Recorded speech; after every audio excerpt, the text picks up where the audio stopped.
کونړ کې د طالبانو پاکستاني سرتیرو ترمنځ نږدې 1 ساعت نښته شوې.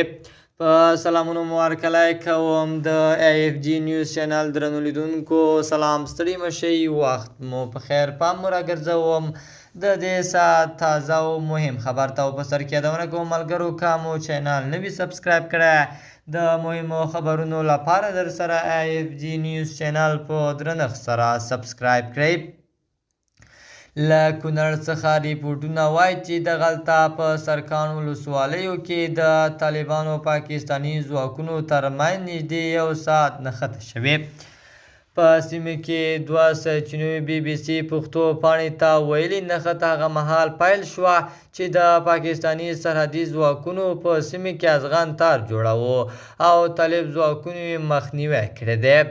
تر دې مهاله په دې نښته کې د احتمالي مرګ ژوبلې په اړه څه معلومات نه دي ترلاسه شوي.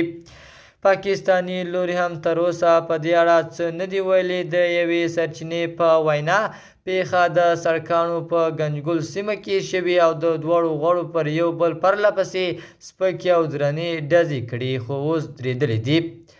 دغه سرچینې زیاتوي چې پاکستاني لوري له تیرو 3-4 ورځو راهیسې هڅه کوله چې هلته د ازغن تار یوه برخه بیرته ورغوي، خو د طالبانو یې مخنیوی او له همدې امله جګړه شوې ده.